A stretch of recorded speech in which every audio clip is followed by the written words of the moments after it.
विफाकी वजीर इत्तलात मरियम औरंगजेब का नए आर्मी चीफ की तैनाती के हवाले से अहम ट्वीट सामने आ गया। लिखा, लेफ्टिनेंट जनरल आसिम मुनीर को आर्मी चीफ मुकर्रर करने का फैसला किया है। Lieutenant general Sahir Shamshad Mirza chairman joint chief secretary committee मुकर्रर किए गए हैं। नए सिपा सलारों की तैनाती के हवाले से समरी सदर डॉक्टर अरवी को भिजवा दी गई।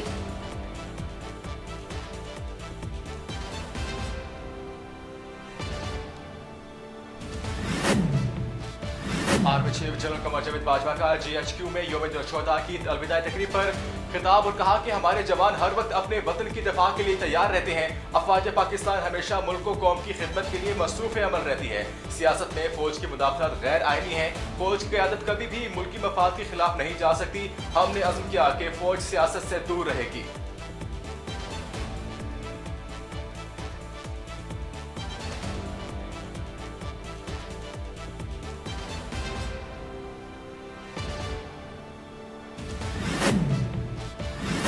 अगर आर्मी चीफ के लिए लेफ्टिनेंट जनरल आसिम मुनीर को नामजद किया और सदर मुमलिकत ने समरी वापस कर दी तो इसके बावजूद आसिम मुनीर 27 नवंबर को रिटायर हो रहे हैं। वज़ीर आज़म इन्हें जॉब में बरकरार रख सकते हैं। विफाकी वज़ीर तवानाई खुर्रम दस्तगीर का निजी टीवी के प्रोग्राम में मीडिया से गुफ्तगू में आर्मी चीफ की तैनाती के हवाले से इजहार ख्याल।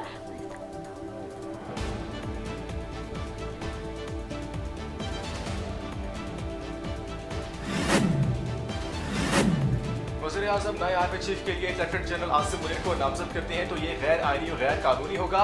ये इसलिए गलत होगा कि नए आर्मी चीफ की तकरीरी का नोटिफिकेशन जिस दिन मुअस्सर होगा इस दिन का जॉब में रहना जरूरी है। सदर मुमलिकत आइन के आर्टिकल 48 के तहत आर्मी चीफ की तकरीरी की वज़ीर आज़म की एडवाइस वापिस भेज सकते हैं। Islamabad high court bar session के सदर शुएब शाहिद का निजी टीवी से गुफ्तगू में आर्मी चीफ की तैनाती पर अहम बयान।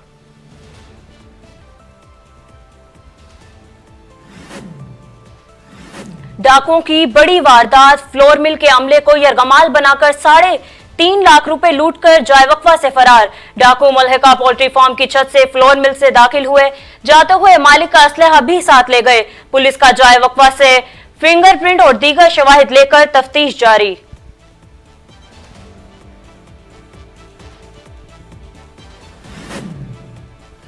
सिक्योरिटी की कार्रवाई जारी। दाइश खरासान का आमिर गिरफ्तार। दहशतगर्द के पास पाकिस्तानी शनाख्ती कार्ड भी बरामद। दहशतगर्दों के कब्जा से भारी मिकदार में धमाका खेज मवाद भी बरामद हुआ। दहशतगर्दों से मजीद तफ्तीश जारी है।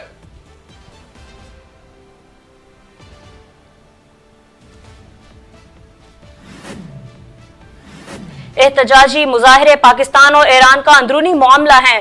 दोनों ममालिक में बसने वाले अफगान मुहाजिरीन मुजाहिरों में शरीक न हो। अफगान मुहाजिरीन को मुजाहिरीन का साथ नहीं देना चाहिए।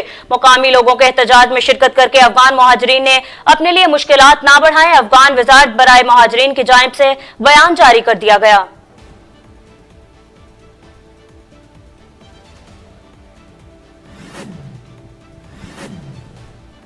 तालिबान हुकूमत में पहली बार खवातीन समेत 19 अफराद को कोड़ों की सजा। अफगान अदालत के हुक्म के मुताबिक 10 मर्दों और 9 खवातीन को कोड़े मारे गए। तालिबान के रहबर अली रहमतुल्लाह अखवानदान ने रवा माह अदालतों की शरीयत इस्लामी कवानीन की मुकम्मल नफाज की हिदायत भी की है।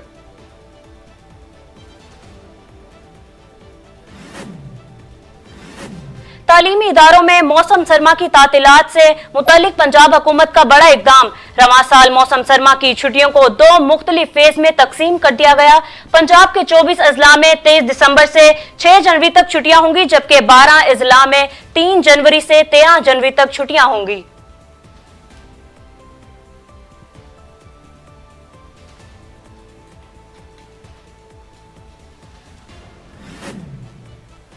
सर्दियों की आमद पर शहर कायद के मौसम का रंग ढंग तब्दील हो गया। दर्जा हरारत 16 डिग्री सेंटीग्रेड तक गिर गया। डीजी मेट ऑफिस के मुताबिक दिन में कराची का दर्जा हरारत 31 से 33 डिग्री तक जाने का इम्कान।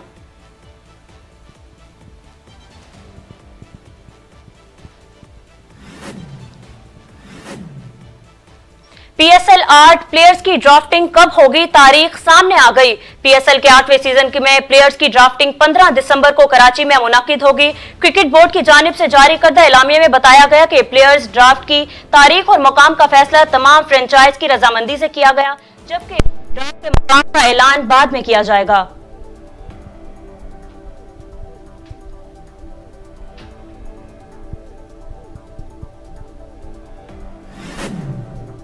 PCB की जानिब से कौमी क्रिकेटर्स के लिए इशाइये का एहतमाम, अहम शख्सियात भी मदऊ। इंग्लैंड के खिलाफ टेस्ट सीरीज के लिए 18 रुकनी स्क्वाड का ऐलान कर दिया गया। स्क्वाड 25 नवंबर से पिंडी स्टेडियम में ट्रेनिंग का आगाज करेगा।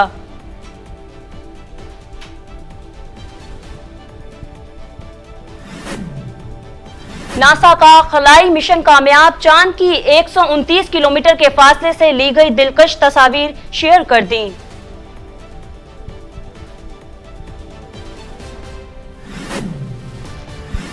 और टीम का फतह का जश्न मनाने जापानी स्टेडियम की सफाई करना ना भूले। जश्न के बाद जापानी फैंस ने कुलिया इंटरनेशनल स्टेडियम में अपनी सफाई सुथराई की रवायत को बरकरार रखा।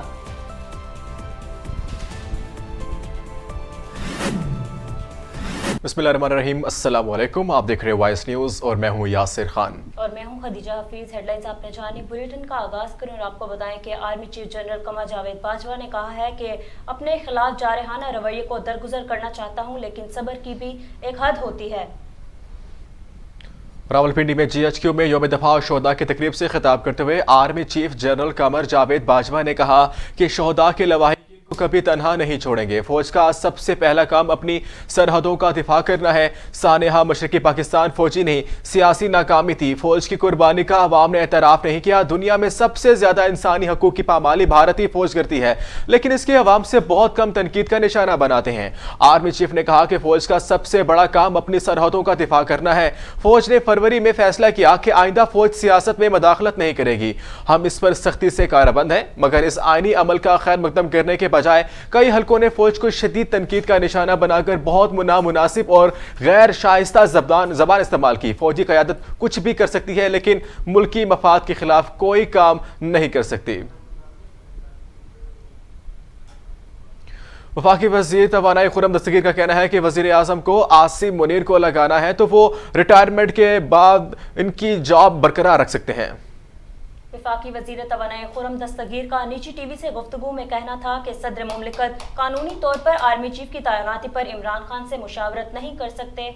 आर्मी चीफ वही बनेंगे जिनकी एडवाइस वजीर आजम करेंगे। वजीर आजम ने अगर आर्मी चीफ के लिए लेफ्टिनेंट जनरल आसिम मुनीर को नामजद किया और सदर मुमलिकत ने समरी वापस कर दी, तो इसके बावजूद आसिम मुनीर 27 नवंबर को रिटायर हो रहे हैं। वजीर आजम इन्हें जॉब में बरकरार रख सकते हैं। वफाकी वजीर तवानाई ने कहा कि सदर मुमलिकत कानूनी तौर पर आर्मी चीफ की तैनाती पर इमरान खान से मुशावरत नहीं। वजीर आजम आर्मी चीफ की तैनाती का जो फैसला करेंगे, सदर आइन के तहत उसे मानने के पाबंद हैं। सदर वजीर आजम के फैसले की मंजूरी देने में ताखीर कर सकते हैं, लेकिन इनकार नहीं कर सकते। उन्होंने मजीद कहा कि तवक्को है आर्मी चीफ की तैनाती का मामला अगले चंद दिनों में बाअहसन तरीके से हल हो जाएगा। माहिर कानून शोएब शाहीन का कहना है कि सदर मुमलिकत आइन के आर्टिकल 48 के तहत आर्मी चीफ की तकर्री में वजीर आजम की एडवाइस वापस भेज सकते हैं। Islamabad high court bar association के सदर शोएब शाहीन ने कहा कि वज़ीर आज़म नए आर्मी चीफ के लिए लेफ्टिनेंट जनरल आसिम मुनीर को नामजद करते हैं तो ये गैर आइनी और गैर कानूनी होगा। ये इसलिए गलत होगा कि नए आर्मी चीफ की तकरीर का नोटिफिकेशन जिस दिन मुअस्सर होगा, इस दिन इनका जॉब में रहना जरूरी है। उन्होंने कहा कि जनरल बाजवा ने पिछले साल फरवरी तक सियासत में फौज की मुदाखलत कबूल कर ली है। पिछले 7-8 महीने का कंडक्ट देखें तो हम कह सकते हैं कि सियासत में मुदाखलत खत्म हो गई है। नए आर्मी चीफ के लिए सबसे बड़ा चैलेंज मईशत की बहाली होगा। फौज जिस दिन हकीकी तौर पर गैर सियासी हो जाएगी, मुल्क में सुकून आ जाएगा। PTI वस्ती पंजाब के सदर डॉक्टर यास्मीन राशिद कहती हैं कि 26 नवंबर को लाहौर से अवाम का समंदर निकलेगा, जिसे वफाकी हुकूमत तोपों से भी नहीं रोक पाएगी। यास्मीन राशिद ने एक बयान में कहा कि इमरान खान की 26 नवंबर की कॉल से वफाकी हुकूमत की टांगें कांपने लगी हैं। अदल इंसाफ की सरबुलंदी तक फसली बटेरों के खिलाफ जंग जारी रहेगी। लॉन्ग मार्च के दौरान पीटीआई चेयरमैन इमरान खान पर कातिलाना हमले की एफआईआर अब तक दर्ज न होना अफसोसनाक है। उन्होंने कहा कि वफाकी हुकूमत IMF के तरले मिन्नतें कर रही है, लेकिन मुल्क सियासी अदम इस्तेकाम में कभी आगे नहीं बढ़ सकता। चीफ जस्टिस पाकिस्तान उमर अता बंदयाल कहते हैं कि पाकिस्तान के निज़ाम इंसाफ में बेहतरी हमारे लिए बड़ा चैलेंज है। सुप्रीम कोर्ट में रकोडेक मुआहदे से मुतालिक सदारती रेफरेंस पर समाअत हुई। चीफ जस्टिस उमर अता बंदयाल की सरबराही में 5 रुकनी बेंच ने समाअत की। हुकूमत की जानिब से additional attorney general Aamir Rahman और सरमायाकार कंपनी मेरिट गोल्ड के वकील मखदूम अली खान अदालत में पेश हुए। अटॉर्नी जनरल आसिम रहमान ने अदालत को बताया कि पिछले साल तक पाकिस्तान में फॉरेन डायरेक्ट इन्वेस्टमेंट $280 मिलियन थी और रकोडेक मंसूबे से मुल्क में भारी बराह रास्त सरमायाकारी आएगी। तमाम फॉरेन क्वालिफाइड सरमायाकारों को वन विंडो ऑपरेशन में ला रहे हैं, जिस पर चीफ जस्टिस ने रिमार्क्स दिए कि पाकिस्तान में सबसे बड़ा मसला कारोबार की दस्तावेजात ना होना है। जरूरी वसाइल की पैदावार के बगैर बैन अल-अक़वामी कर्ज में इजाफा हुआ है। FATF ने भी पाकिस्तान पर शफाफ सरमायाकारी और ट्रांजैक्शंस पर जोर दिया था। फॉरेन इन्वेस्टमेंट की हद मुकर्रर ना हुई तो मौजूदा कानून साजिश से नया पेंडोरा बॉक्स खुल जाएगा।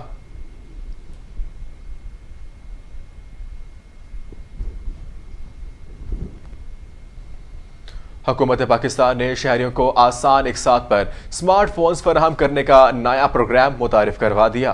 इस्लामाबाद में स्मार्टफोन फॉर ऑल के उन्वान से होने वाले तकरीब से खिताब करते हुए वफाकी वजीर बराए इंफॉर्मेशन टेक्नोलॉजी अमीनुल हक ने बताया कि इस स्कीम के तहत हर फर्द 20 से 30% अदायगी पर कोई भी मोबाइल फोन हासिल कर सकेगा। इस प्रोग्राम के तहत शहरियों को 1 लाख रुपए तक के स्मार्टफोन्स आसान इकसात फराहम किए जाएंगे। उन्होंने बताया कि स्मार्टफोन्स को एक साथ में लेने के लिए किसी जमानत या कागजी कार्रवाई की जरूरत नहीं होगी, बल्कि सिर्फ शनाख्ती कार्ड पर मोबाइल फोन का हसूल मुमकिन होगा। स्मार्टफोन फॉर ऑल स्कीम के तहत 10,000 से 1 लाख रुपए मालियत के स्मार्टफोन्स 3 से 12 माह के एक साथ में दिए जाएंगे। उन्होंने कहा कि अगर किसी फर्द की जानिब से एक साथ की अदायगी नहीं की गई तो फोन को लॉक कर दिया जाएगा, जिसके बाद वो नया दुनिया में कहीं भी इस्तेमाल नहीं हो सकेगा।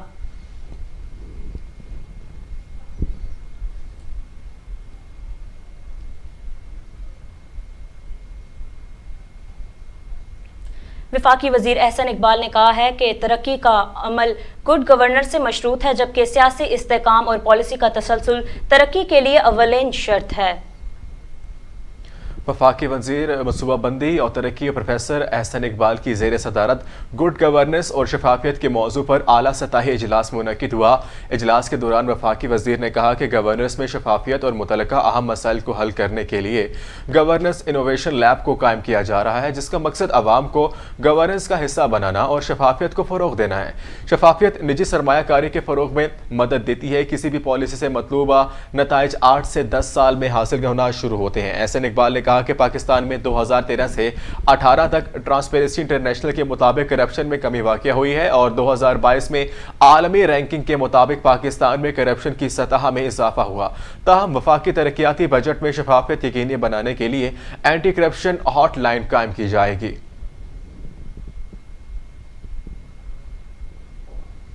वज़ारत दाखिला ने PTI लॉन्ग मार्च में खुदकश हमले का खदशा जाहिर कर दिया।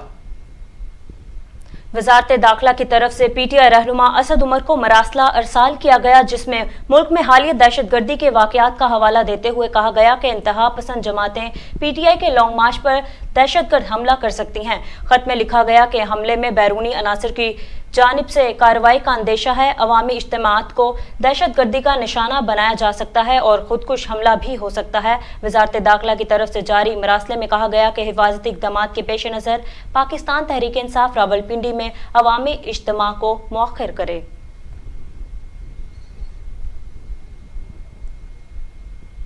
बैरिस्टर मुर्तज़ा वहाब ने कहा है कि पाकिस्तान में तैयार किए जाने वाले कपड़े और दीगर अशिया को दुनिया भर में पसंदीदगी की निगाह से देखा जाता है।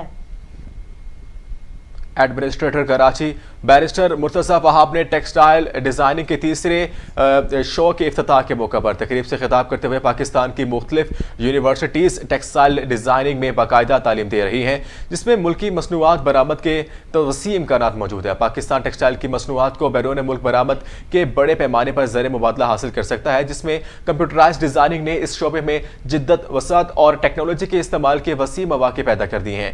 मुर्तज़ा वहाब ने कहा कि स्कूल के जरिए बच्चों की तरबियत हो रही है और यहाँ खसूसी बच्चों को देखभाल भी कर रहे हैं, क्योंकि वज़ीर आला का विजन है कि खसूसी बच्चों को आगे लाया जाए।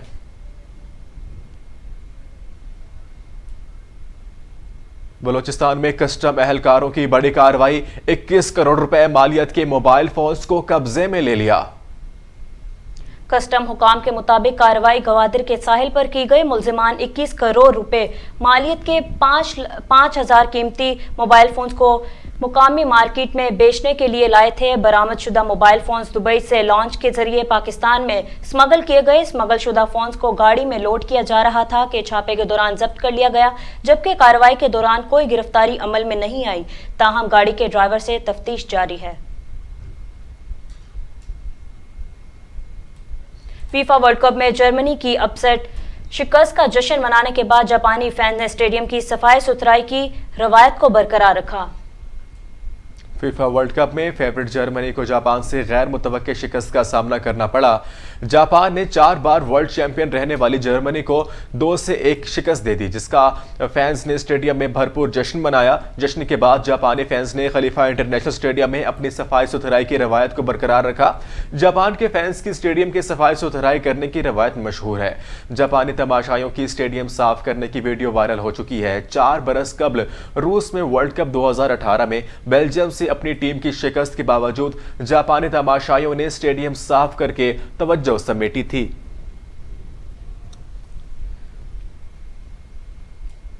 आईसीसी T20 वर्ल्ड रैंकिंग जारी, कप्तान बाबर आजम मजीद तनज़्ज़ुली का शिकार हो गए। इंटरनेशनल क्रिकेट काउंसिल की T20 रैंकिंग के मुताबिक भारतीय बैटर सूर्या कुमार यादव पहले नंबर पर हैं और कौमी क्रिकेट टीम के विकेटकीपर मोहम्मद रिजवान दूसरी पोजीशन पर बरकरार हैं, जबकि न्यूजीलैंड के डेवन किनवे बेहतरीन कारकर्दगी की वजह से तीसरे नंबर पर आ गए और कौमी क्रिकेट टीम के कप्तान बाबर आजम एक दर्जा तनज़्ज़ुली के बाद तीसरे से चौथे नंबर पर चले गए, जबकि आईसीसी वनडे रैंकिंग में बाबर आजम सरे फहरिस्त हैं। पाकिस्तानी स्पिनर बॉलर इब्रारुल अहमद का कहना है कि मौका मिला तो इंग्लैंड के खिलाफ भी अच्छा परफॉर्म करूंगा। मीडिया से बात करते हुए उन्होंने कहा कि टेस्ट खेलना हर खिलाड़ी का ख्वाब होता है। अब मेरा नाम टेस्ट स्क्वाड में आया है तो खुशी बयान से बाहर है। रवां सीजन में जब शुरू के 3-4 मैचेस में विकेटें ली तो साथ ही खिलाड़ियों ने कहना शुरू कर दिया था कि मैं स्क्वाड में आऊंगा। अब मेरा नाम कौमी स्क्वाड में आया है तो मैं डोमेस्टिक क्रिकेट की तरह इंग्लैंड के खिलाफ सीरीज में भी अच्छी परफॉर्मेंस के लिए पुरुमीद हूं।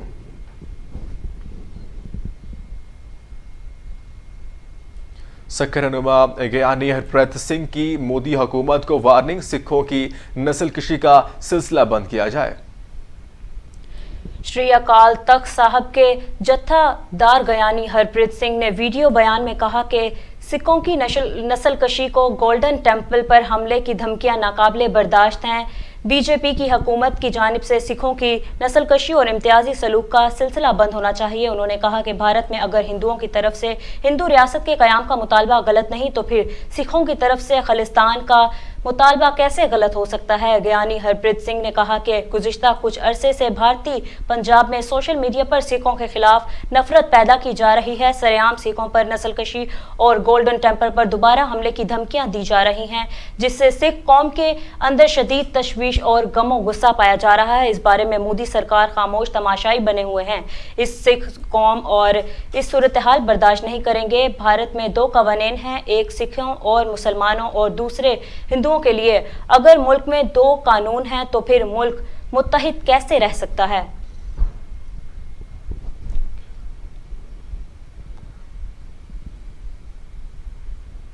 पाकिस्तानी अदाकारा सज्जल अली कहती हैं कि पाकिस्तान से बाहर अगर किसी और मुल्क में रहना हो तो वो भारत भी हो सकता है। दुबई में मुनाकिद होने वाली तकरीब में शिरकत के बाद मीडिया से बात करते हुए सजल अली ने भारत में घर बनाने की ख्वाहिश का इजहार किया। इनसे जब पूछा गया कि पाकिस्तान में बाहर आप किस मुल्क में रहना पसंद करेंगे तो उन्होंने जवाब दिया कि वो भारत को पसंद कर सकती हैं क्योंकि भारत में घर बनाया जा सकता है और दुबई में भी ऐसी तकरीब में इनके तमाम लोगों से मिलने का मौका मिलता है जो हमारे दिल के करीब हैं। बॉलीवुड के बहुत से स्टार से दोस्ती है और इनसे राबतों पर खुशी होती है। जबकि सज्जल अली बॉलीवुड की फिल्म मॉम में अदाकारी सरी देवी के साथ काम कर चुकी हैं।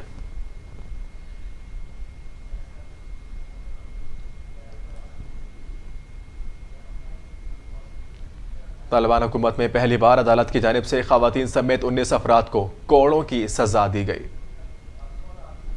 गैर मुल्की मीडिया के मुताबिक अफगान सूबे लोगर में चोरी और इखलाकी जुराइम में मुलविस 19 अफराद को कोड़ों की सजा दी गई। अफगान अदालत के हुक्म पर 10 मर्दों और 9 खवातीन को कोड़े मारे गए।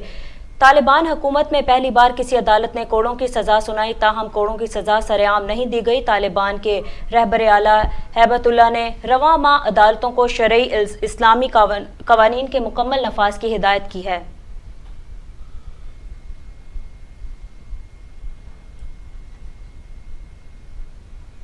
दुनिया की महंगी तरीन फिल्म जिसे कामयाब होने के लिए भी अरबों डॉलर्स कमाने होंगे। हॉलीवुड डायरेक्टर जेम्स कैमरून को टाइटैनिक और औतार जैसी कामयाब फिल्मों के लिए जाना जाता है, मगर इनकी नई फिल्म दुनिया की महंगी तरीन फिल्म है जिसकी रिलीज के बाद माली नुकसान से बचना इस वक्त मुमकिन हो सकेगा जब वो दुनिया की सबसे ज्यादा बिजनेस करने वाली तीसरी या चौथी फिल्म बने। जेम्स कैमरून एक इंटरव्यू में ये इंकशाफ करते हुए कहा कि उन्होंने डिज्नी के अहदेदारों को आगाह कर दिया कि ये फिल्मी तारीख का बुलंद तरीन बिजनेस केस है। इनसे सवाल किया गया कि फिल्म का बजट क्या है तो डायरेक्टर ने सिर्फ इतना कहा कि ये बहुत महंगी फिल्म है, जबकि इस वक्त दुनिया की सबसे महंगी फिल्म का रिकॉर्ड पायरेट्स ऑफ कैरिबियन और इंस्ट्रक्चर टाइसन के पास है जिसका बजट 42 करोड़ और 20 लाख डॉलर्स है।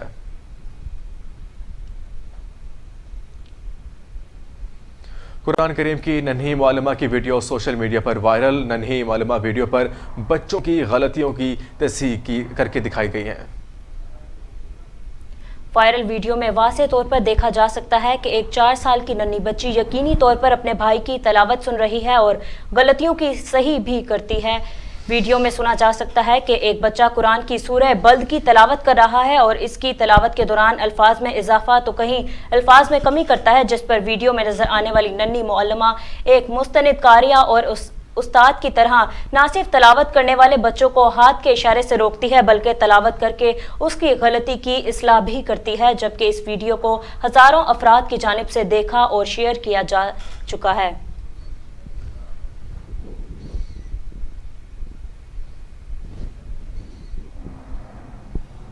न्यूज़ स्टूडियो से फिल वक्त इतना ही। मज़ीद खबरों और अपडेट्स के लिए देखते रहिए वॉइस न्यूज़।